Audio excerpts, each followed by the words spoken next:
ప్రతి అణువులోనూ మనిషి మనస్సులోంచి నేను నేను నేను అనేది బాగా తొంగి చూడడం కాదండి, పైకి విజృంభిస్తోంది, ఎగసి పడుతోంది సముద్రంలో కెరటంలాగా, ఉప్పెనలో కెరటంలాగా.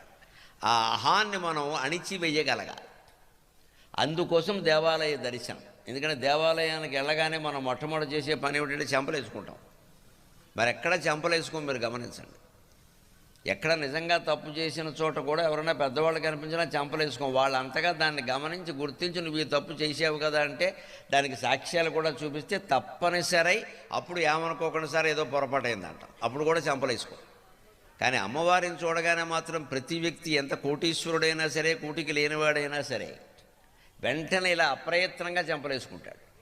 ఎందుకంటే లోపల జీవుడికి తాను చేసిన తప్పులన్నీ గుర్తొస్తున్నాయి వెంటనే. అక్కడ ఎవరికి చెప్పకపోయినా సరే, పత్రికల వారికి తెలియకపోయినా పరమేశ్వరుడికి తెలవడం తప్పదు కదా. పరమేశ్వరుడు ఎవడు ఆపుతాడు? పత్రికలు అంటే ఏదో చేయొచ్చు. ఇవాళ పత్రికలనే ఆపలేకుండా ఉన్నాం. ఊ అంటే రాస్తున్నారు, ఆ అంటే రాస్తున్నారు. ఇక పరమేశ్వరుని ఎక్కడ ఆపుతారు? అంచేత ఎవరికో తెలియదని మనం అనుకుంటాం, కానీ లోపల ఉండేటువంటి పరమేశ్వరుడికి తెలియదా? అందుకని మనకే అప్రయత్నంగా భయం వేసి గుళ్ళోకి వెళ్ళగానే ఎవరూ చెప్పాల్సిన అవసరం లేకుండానే ఇలా వేసేసుకుంటాం. మనం చూసి నేర్చుకున్న చిన్నపిల్లలు కూడా గుళ్ళోకి వెడితే చెంపలేసుకోవాలి అనుకుంటాడు శుభ్రంగా. అంతే. ఎందుకు ఇది అనిపిస్తుంది అంటే ఆ లోపల అహం అనేది ఉంది.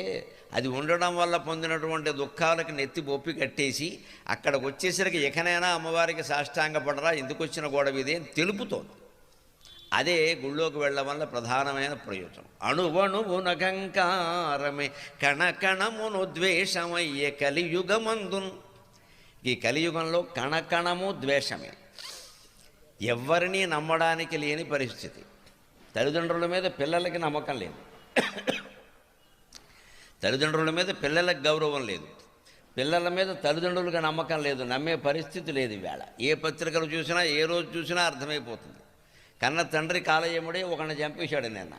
నిన్న పత్రికలోనే వార్త ఏమిటంటే శుభ్రంగా ఆస్తి ఆవిడ పేరున్న ఎకరం ఇల్లు రాయించుకొని తల్లిని బయటికి ఎట్టేశాడు. ఈ రెండు పత్రికలు ఒకే పత్రికలో చూసాం, ఒకే పేజీలో కూడా చూసాం. కన్న తండ్రే కాలయముడు అని ఒక హెడ్డింగు, ఆస్తి కాజేశాడు అమ్మని గెంటేశాడు అని ఒక హెడ్డింగు. ఇదే కణకణమును ద్వేషమయ్యి. అణువణువున ద్వేషాలే మిగిలాయి. అణువణువునకంకారమే కణకణమును ద్వేషమయ్యే కలియుగమందున్.